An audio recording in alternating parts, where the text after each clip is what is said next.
우린 지난 주일 부활주일로 지켰습니다. 전 세계 모든 그리스도인들이 부활주일로 지켰고, 오늘은 부활절 두 번째 주일로 우리가 지키고 있습니다. 세상에 많은 종교가 있습니다. 그 종교와 기독교와 다른 점들이 많지만 그 가운데 가장 중요한 것이 바로 부활입니다. 이 부활은 기독교만 있는 독특한 것입니다. 그래서 이 부활은 부활절 한 번의 주일로 지키고 끝날 수는 결코 없는 것입니다. 우리 예수님은 안식 후 첫날에 죄와 사망의 권세를 깨뜨리시고 부활하셨습니다.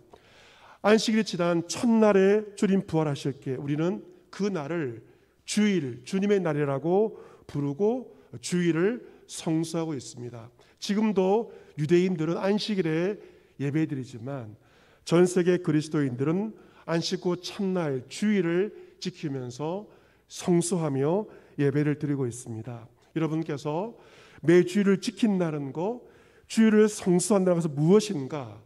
가장 중요한 의미는 주님의 부활을 기억하고 기념한다는 그러한 의미가 내포되어 있습니다. 따라서 우리가 매 주일 맞이하는 이 주일이 바로 부활절입니다. 우리는 주일마다 예수 그리스도의 부활을 기억하고 기념하는 것입니다. 또한 지금 봄의 기운이 완연한 계절을 보내고 있습니다. 꽃이 피고 실록이 우거지는 이 봄의 계절은 정말로 부활의 계절입니다. 우리는 이 아름다운 봄날에 온몸으로 부활을 느끼며 경험하며 시간을 보내고 있습니다. 누가복음 24장 말씀은 첫 번째 부활절날 있었던 일들을 순차적으로 기록을 하고 있습니다. 낙심과 의심과 슬픔 가운데 엠마오로 가던 두 명의 제자들을 부활의 예수님이 친히 찾아오십니다. 주님은 그들에게 말씀을 통하여 부활을 가르치십니다. 그들의 심령이 다시금 뜨거워졌습니다. 주님께서 그들과 함께 계시며 떡을 떼셨을 때 닫힌 그들의 영혼이 활짝 열리게 되었습니다. 주님의 은총으로 말미암아, 부활의 은총으로 말미암아 제자들의 심령의 부활이 일어나게 되었습니다. 그들은 다시 길을 돌이켜 예루살렘 모임으로 거룩한 공동체로 발길을 돌립니다. 예루살렘 믿음의 공동체에 가보니 11 제자들이 예수 그리스도의 부활을 증거합니다. 주께서 과연 살아나셨다, 시몬 베드로에게 보이셨다, 부활의 소식을 증거합니다. 그 두 제자 역시 길에서 된 모든 일들과 예수님께서 자기들에게 알려주신 모든 것들을 두 명의 제자도 흥분하여 기쁨 가운데 증거하게 됩니다. 이처럼 이러한 제자와 엠마오로 가던 두 제자가 부활의 예수님에 대해 증거하고 있을 바로 그때 부활의 예수님께서 그들 가운데 찾아오시고 그들 가운데 서십니다. 그리고 첫 음성은 어떤 말씀인가? 바로 너희에게 평강이 있을지어다 말씀하십니다. 같이 해볼까요? 너희에게 평강이 있을지어다. 할렐루야. 아멘. 너희에게 무엇이 있을지어다? 평강이 있을지어다. 주님께서 부활하신 주님께서 제자들 다 있는 자리에서 하신 첫 번째 말씀은 다른 것이 아니라 가장 중요한 것을 주십니다. 너희에게 평강이 있을지어다. 주님의 위로입니다. 여러분, 주님의 위로의 가장 중요한 것은 무엇일까? 우리에게 찾아오셔서 평강을 주시는 것이 주님의 가장 큰 위로입니다. 여러분, 주님께서 우리와 함께 하신다. 어떻게 할 수 있나요? 증거가 무엇입니까? 내 심령에 평강이 임할 때 부활의 주님께서 나에게 찾아오신 것입니다. 이 평강은 주님이 나와 함께 하시는 가장 확실한 증거입니다. 이 평강 돈으로 살 수 없습니다. 부활의 주님께서 선물로 우리에게 주시는 것입니다. 오늘 예배하는 사랑하는 성도 여러분에게 부활의 주님이 주시는 놀라운 평강이 충만하시기를 기원합니다. 아멘. 하지만 제자들은 그 음성을 듣고도 놀라고 무서워합니다. 그 보는 것을 영으로 생각합니다. 제자들은 예수님을 유령으로 생각을 한 것입니다. 예수님 말씀하십니다. 나는 유령이 아니다. 어찌하여 두려워하며 어찌하여 마음에 의심이 일어나느냐. 내 손을 보렴, 내 팔을 보렴, 나인 줄 알라. 또 나를 만져보라고 말씀하십니다. 유령은 살과 뼈가 없지만 너희 보는 바와 같이 나는 살과 뼈가 있다라고 말씀을 하십니다. 못 박힌 나의 손을 보렴, 못 박힌 나의 팔을 보고 나인 줄 알라고 말씀을 하십니다. 나는 있느니라 말씀하시죠. 이 말씀은 구약 성경에서 하나님께서 모세에게 하신 말씀, 나는 스스로 있는 자니라, 이 말씀과 비슷한 맥락의 말씀입니다. 구약 성경에서 이 모세가 시내산에서 하나님을 만났을 때 하나님께 한 가지 질문을 합니다. 하나님, 저 백성들이 하나님의 이름이 무엇이냐고 사람들이 묻는다면 내가 무엇이라고 그들에게 답을 하리이까? 하나님 모세에게 말씀하십니다. 나의 이름, 나는 스스로 있는 자이니라. I am who I am. 나는 스스로 있는 자니라. 부활의 예수님도 동일하게 말씀하십니다. 나는 있느니라. 나는 실제한다. 예수님은, 부활의 예수님은 자신의 신적인 속성, 신성에 대해서 이렇게 말씀을 하십니다. 예수님께서 이 말씀을 하시고 손과 발을 보이시나 제자들은 너무도 기쁨으로 믿지 못하고 놀랍게 여기게 됩니다. 제자들은 부활을 확인하였지만 너무도 기뻤지만 믿지 못합니다. 그것을 놀랍게 여기는 것입니다. 여러분, 이 부활, 죽은 자의 다시 살아난 이 부활은 인간의 이성으로 도저히 믿기 어려운 놀라운 일입니다. 죽은 자가 살아난다, 정말로 쇼킹한 일이기 때문에 제자들은 부활의 예수님을 보고도 믿지 못한 것입니다. 십자가에서 죽으신 예수 그리스도가 다시 살아나셨고 제자들은 그 예수님을 목격하였지만 그것을 믿지 못할 정도로 부활은 인간의 이성으로 도저히 믿을 수 없는 일입니다. 제자들 자신을 믿지 못하는 것을 아신 예수님은 여기 무슨 먹을 것이 있느냐라고 질문하시죠. 제자들이 구운 생선 한 토막을 드리니 예수님은 그것을 받으셔서 그 앞에서 그 물고기를 친히 잡수시게 됩니다. 여러분, 이 유령은 먹을 것을 먹지 못합니다. 세상의 사람들이 이제 조상들을 섬기면서 기일마다 제사를 드리지 않습니까? 아무리 제사상에 좋은 음식을 차려놓아도 귀신이 그 음식을 먹을 수는 없습니다. 누가 먹습니까? 제사를 드린 사람들이 제사밥을 먹는 것입니다. 하지만 예수님은 달랐습니다. 부활의 예수님은 구운 생선 한 토막을 잡수신 것입니다. 오늘 본문이 무엇을 강조하는가? 오늘 본문은 예수님의 부활이 육체의 부활, 몸의 부활임을 강조하고 있습니다. 같이 해보겠습니다. 예수님의 부활은 육체의 부활, 몸의 부활입니다. 무슨 부활이라고요? 육체의 부활. 무슨 부활? 몸의 부활. 유령이 아니라 예수님의 부활은 육체의 부활, 몸의 부활임을 강조하고 있습니다. 성경적인 부활은 무엇인가? 우리의 몸이 언젠가 신령한 몸으로 부활하는 것, 이것이 바로 성경적인 부활입니다. 부활하신 예수님의 몸은 어떤 몸인가? 신령한 몸으로 예수님께서 부활하신 것입니다. 우리 예배 때마다 사도신경으로, 새벽 기도회마다 사도신경으로 우리 신앙을 고백합니다. 여러분, 사도신경 신앙 고백 가운데 마지막 결론 부분은 두 가지를 우리 고백하죠. 무엇을 고백합니까?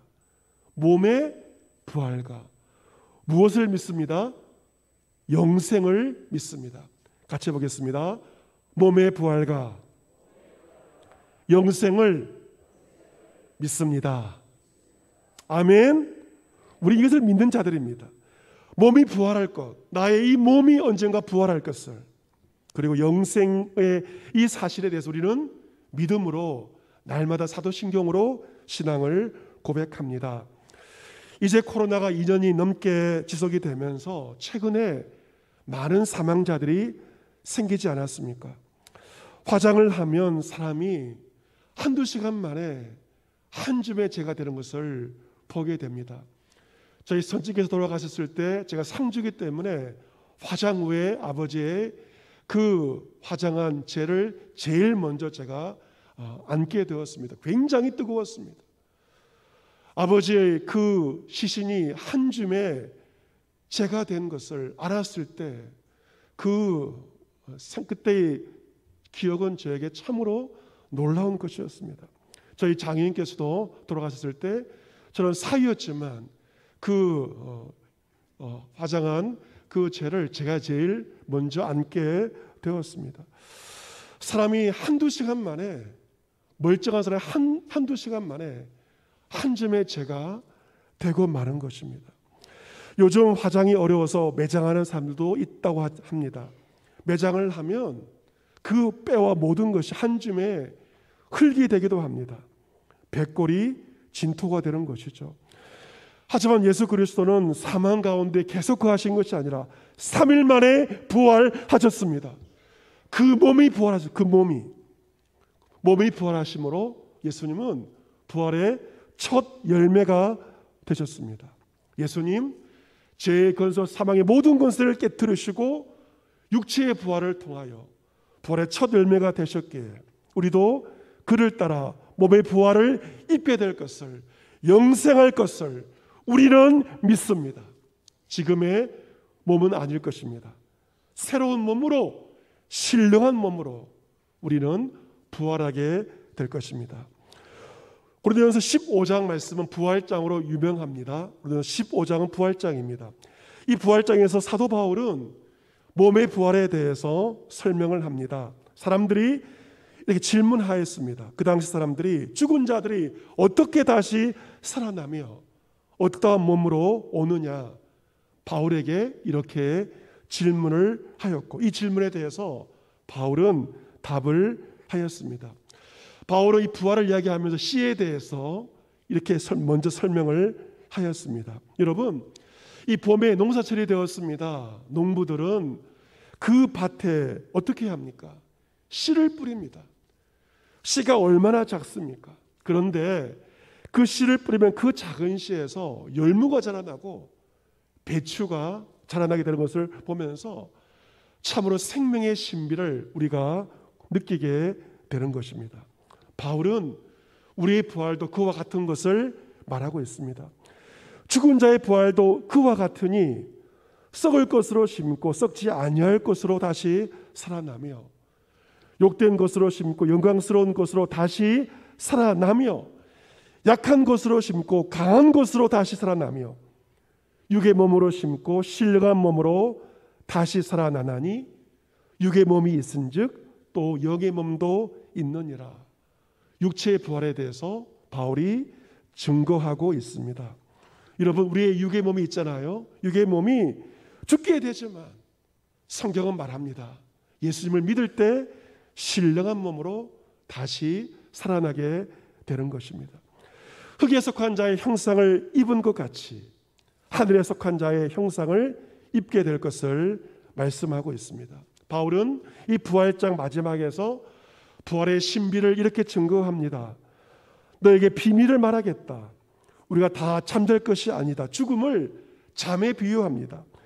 다 잠잘 것이 아니요 마지막 나팔의 순식간에 홀려니 다 변화되리니 나팔 소리가 나매 죽은 자들이 썩지 아니할 것으로 다시 살아나고 우리도 변화되리라 말씀하고 있습니다.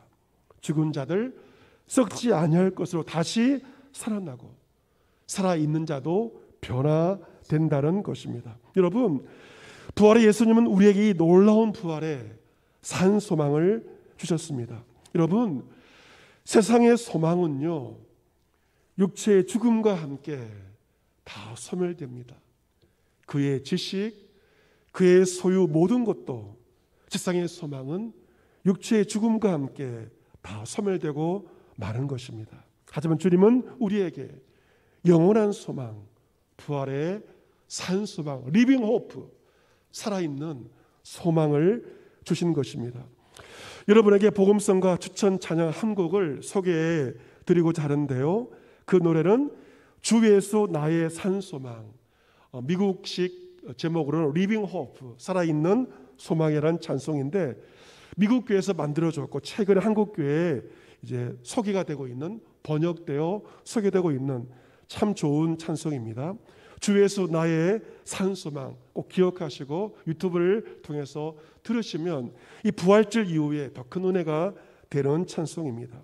가사의 제목을 소개해드리면 1절에 깊은 절망의 수렁 가운데 주님께 닿을 수 없던 우리, 어두운 밤중에 하늘을 향하여 주의 이름 나 부를 때 어둠을 뚫고 오신 주 사랑, 나의 절망 거두셨네.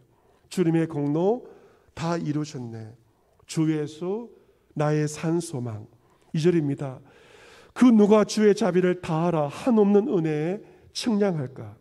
영광을 떠나 이 땅에 오신 제가 되신 구주 예수, 주의 십자가 내게 말하네. 영원히 난 용납됐네. 아름다우신 왕, 나는 주의 꽃 그리스도 나의 산 소망. 3절입니다. 언약된 아침 장사된 몸에 부활의 호흡 시작되었네. 유다의 사자 위험찬 선포, 사망이 무너졌도다. 이제 사망은 무덤이 털은 우리를 주장할 수 없네. 유다의 사자 위험찬 포효, 사망이 무너졌도다. 주 예수 승리하셨네. 후렴은 이러합니다. 할렐루야 주를 찬양하여라. 할렐루야 자유케 하셨도다. 죄의 저주 끊으신 주께 구원 있도다. 주 예수 나의 산 소망. 여러분, 이 가사처럼 부활의 호흡이 시작되었습니다. 사망이 무너졌고 주 예수 승리하셨습니다. 주 예수가 나의 산 소망입니다. 베드로전서 1장 3절 이하에서도 이 사도 베드로가 부활의 산 소망을 이렇게 증거합니다. 우리 주 예수 그리스도의 아버지 하나님을 찬송하리로다. 그의 많으신 긍휼대로 예수 그리스도를 죽은 자 가운데서 부활하게 하심으로 말미암아 우리를 거듭나게 하사 산 소망이 있게 하시며 썩지 않고 더럽지 않고 쇠하지 않은 유업을 있게 하시니 너희를 위하여 하늘에 간직하신 것이라. 그러므로 너희가 이제 여러 가지 시험으로 말미암아 잠깐 근심하게 되지 않을 수 없으나 오히려 크게 기뻐하는도다. 부활의 기쁨에 대해서 증거합니다. 세상을 살면서 우리는 여러 가지 시험을 받습니다. 어제 하루도 우리는 살아가면서 많은 시험을 받았습니다.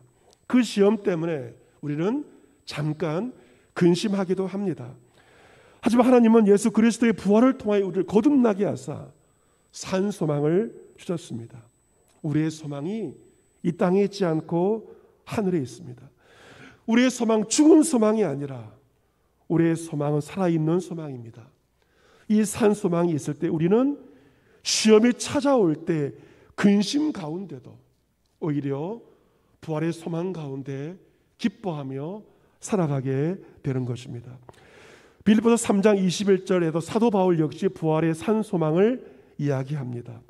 우리의 시민권은 하늘에 있는지라 거기로부터 구원하는 자 곧 주 예수 그리스도를 기다리더니 만물을 자기에게 복종하게 하실 수 있는 자의 역사로 우리의 낮은 몸을 자기 영광의 몸의 형체와 같이 변하게 하시리라. 하늘의 소망 말씀합니다. 우리 낮은 몸, 이 죄악의 몸을 자기 영광의 몸의 형체와 같이 변하게 하실 것이다. 우리의 시민권 하늘에 있음을 바울은 부활의 소망을 증거하고 있습니다.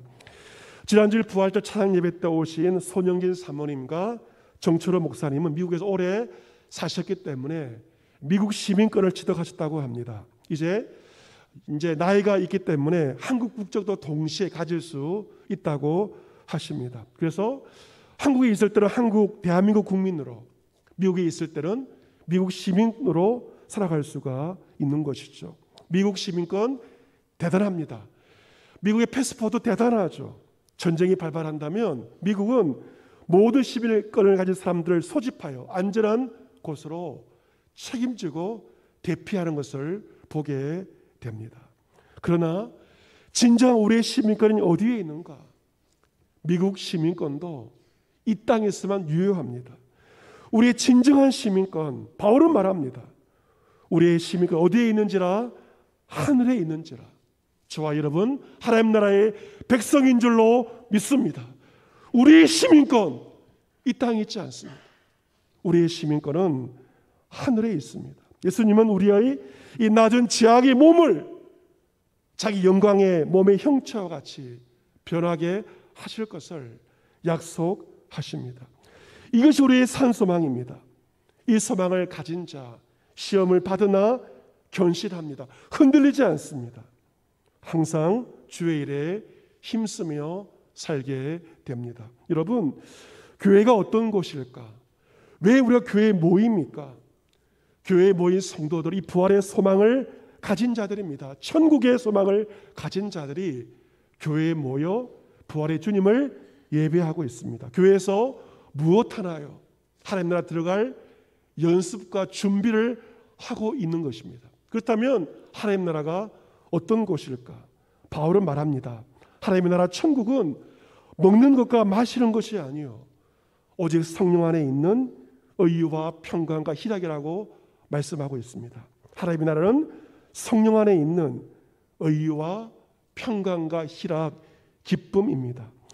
하나님의 나라 천국은 바로 예수 그리스도의 구원의 의와 그의 평강과 그의 희락과 그의 기쁨이 충만한 곳이 바로 천국입니다. 교회는 하나님 나라 천국의 샘플입니다. 그러기에 성도들은 이 교회 생활을 하면서 천국의 삶을 준비하는 것이죠. 그래서 교회 생활을 통해 화평을 도모하며 서로의 덕을 세움을 통해서 천국의 삶을 이 땅에서 교회에서 준비하고 연습하는 것입니다. 제가 올해 신학대학원 졸업한 지 25주년이 되었는데요. 25주년이 되면 이제 졸업생들이 모교에 돌아와서 홈커밍 데이를 하게 됩니다. 뜻깊은 행사라고 할 수 있습니다. 모교에 후배들을 위해 장학금도 기탁을 하고 여러 행사를 은사들도 다시 만나게 됩니다. 큰 행사이기 때문에 이 행사를 준비하는 과정에서 졸업생들 사이에 여러 가지 마음도 모았지만 의견 충돌도 있는 것을 보게 됩니다. 예를 들어 어떤 분들은 이 홈커밍 데이 때 오는 선교사 동문들에게 일정액을 후원하자라고 제안을 하였습니다. 하지만 어떤 사람들은 또 폭을 넓혀서 선교사만이 아니라 해외에서 한인 목회를 하고 있는 동문들도 후원하자, 나름대로 근거를 가지고 이렇게 이야기를 하였습니다. 여러분, 이 카톡에서 대화를 하면 이게 대화하는 중에 마음이 상할 수가 있습니다. 다 옳은 것을 이야기하지만 카톡에서 대화를 하다 보면 이게 오히려 의견을 나누는 과정에서 마음이 상할 수도 있는 것입니다. 다 좋은 것을 말하지만 대화의 과정에서 서로 마음이 힘들 수도 있는 것입니다. 이번 단톡방에서 설왕설래 하다가 회장께서 이렇게 말했습니다. 제일 중요한 것은 우리 동기 간의 사랑과 배려가 가장 중요하다. 어떤 결정을 할 수 있지만 더 중요한 것이 있다. 그것은 A, B 결정이 아니라 더 중요한 것은 우리의 사랑, 상대방의 배려가 더 중요하다라고 그 모든 대화를 마무리를 하였습니다. 여러분, 우리가 가정생활을 합니다. 교회생활을 합니다. 가장 중요한 것은 무엇일까요? 내 생각, 나의 의, 옳고 그름, 그래서 완전치가 않습니다. 가장 중요한 것은 그리스도의 의이며 더 중요한 것은 화평이며 가정에서 교회에서 서로의 덕을 세우고 서로를 사랑하고 배려하는 것이 가장 중요함을 우리는 결코 놓쳐서는 안 될 것입니다. 왜냐하면 하나님의 나라 천국은 바로 의와 평강과 기쁨의 나라이기 때문에 그렇습니다. 우리는 그 땅을 사모하지만 이 땅에서도 천국을 누릴 수 있습니다. 부활의 산소망 주님이 우리 가운데 찾아오실 때 우리 심령의 평강이 가득합니다. 큰 기쁨을 누리게 됩니다. 그 평강과 기쁨이 충만할 때 우리 속에 있는 모든 두려움과 의심은 다 사라지게 마련입니다. 이번 한 주간 이 부활의 산소망 가운데 한 주간의 삶을 살아가시기를 바랍니다. 천국을 여러분의 가정에서, 교회에서 연습하시고 훈련하십시오. 가장 중요한 것은 의와 평강과 희락이므로 화평을 도모하며 서로의 덕을 세우는 가운데 이 땅에서 천국을 맛보며 하나님을 찬송하며 살아갈 수 있는 이런 모두가 될 수 있기를 부활이요 산소망이신 주 예수 그리스도의 이름으로 축복합니다. 아멘.